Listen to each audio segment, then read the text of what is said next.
പുതിയൊരു വീഡിയോയിലേക്ക് സ്വാഗതം. ഇന്ത്യ ശ്രീലങ്ക ഏകദിന പരമ്പരയിലെ രണ്ടാം മത്സരത്തിൽ ടീം ഇന്ത്യ ഇന്നലെ തോൽവി ഏറ്റുവാങ്ങിയിരുന്നു.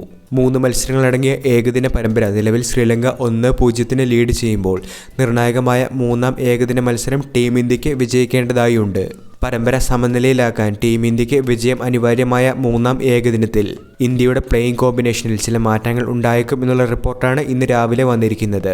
മികച്ച തുടക്കം ലഭിച്ചിട്ടും ചെറിയ വിജയലക്ഷ്യം പിന്തുടരാനായി ഇന്ത്യയുടെ മിഡിൽ ഓർഡറിന് സാധിക്കാതെ പോയതാണ് ഇന്നലെ ടീം ഇന്ത്യയുടെ തോൽവിക്ക് കാരണമായത്. തീർച്ചയായിട്ടും താരങ്ങൾ സ്ഥിരത പുലർത്തണം എന്നുള്ള ഒരു കമന്റാണ് ഇന്നലെ മത്സരശേഷം ക്യാപ്റ്റൻ രോഹിത് ശർമ്മ പങ്കുവച്ചത്.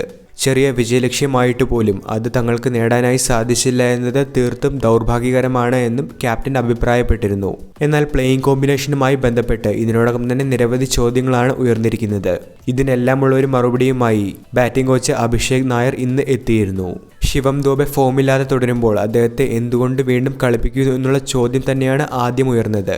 തങ്ങൾക്ക് left and right hand batting combination നിലനിർത്തുക എന്നതിൻ്റെ ഭാഗമായാണ് ശിവം ദുബെയെ വീണ്ടും ടീമിൽ ഉൾപ്പെടുത്തിയത് എന്നാണ് അദ്ദേഹം ഇതിന് മറുപടിയായി പറഞ്ഞത്.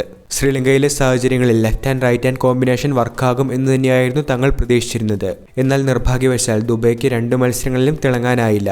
മിഡിൽ ഓർഡറിൽ ബാറ്റിംഗ് ചേഞ്ച് വരുത്തണോ എന്നുള്ള കാര്യം തങ്ങൾ പരിഗണിക്കുന്നുണ്ട്. ഋഷഭ് പന്തിനെ അടുത്ത മത്സരത്തിൽ ഉൾപ്പെടുത്തുമോ എന്നുള്ള ചോദ്യത്തിന് തീർച്ചയായിട്ടും തങ്ങൾ ഇതിനെപ്പറ്റി ആലോചിക്കുന്നുണ്ട് എന്നാണ് അഭിഷേക് നായർ നൽകിയ മറുപടി. KL രാഹുലും ശ്രേയസ് അയ്യരും ശിവം ദുബെയും ഇന്നലെ മത്സരത്തിൽ മധ്യനിരയിൽ നിരാശപ്പെടുത്തിയിരുന്നു. ഇന്ത്യയുടെ തോൽവിക്കും ഇതൊരു കാരണമായി ഇന്നലെ മാറിയിരുന്നു. മധ്യനിര ശക്തിപ്പെടുത്താതെ മത്സരത്തിൽ തിരികെ വരാനാവില്ല എന്ന് ക്യാപ്റ്റനും ഹെഡ് കോച്ചും പറഞ്ഞ സാഹചര്യത്തിൽ 2 മത്സരങ്ങളിലും പരാജയമായി മാറിയ മധ്യനിരയിൽ അഴിച്ചുപണികൾ ഉണ്ടാകുമെന്നുള്ള കാര്യം ഏറെക്കുറെ ഉറപ്പായിട്ടുണ്ട്. ഇനി left and right hand batting combination തന്നെ ടീം ഇന്ത്യ തിരഞ്ഞെടുക്കുകയാണെങ്കിൽ ശിവം ദുബെയ്ക്ക് പകരം ഋഷഭ് പന്തായിരിക്കും 3-ാം ഏകദിനത്തിൽ ടീം ഇന്ത്യയിൽ ഉണ്ടാവുക. അക്സർ പട്ടേലും വാഷിംഗ്ടൺ സുന്ദറും മികച്ച രീതിയിൽ തന്നെ ടീം ഇന്ത്യക്ക് കോൺട്രിബ്യൂഷൻ നൽകുന്നുണ്ട്. അതുകൊണ്ട് തന്നെ ഓൾറൗണ്ടറായി റിയാൻ പരാഗിനുള്ള സാധ്യതകൾ ഇവിടെ കാണുന്നില്ല. 2 മത്സരങ്ങളിലും പരാജയപ്പെട്ടുവെങ്കിലും ശ്രേയസ് അയ്യർക്കും KL രാഹുലിനും വരുന്ന മത്സരത്തിൽ കൂടി ടീം ഇന്ത്യ അവസരം നൽകും.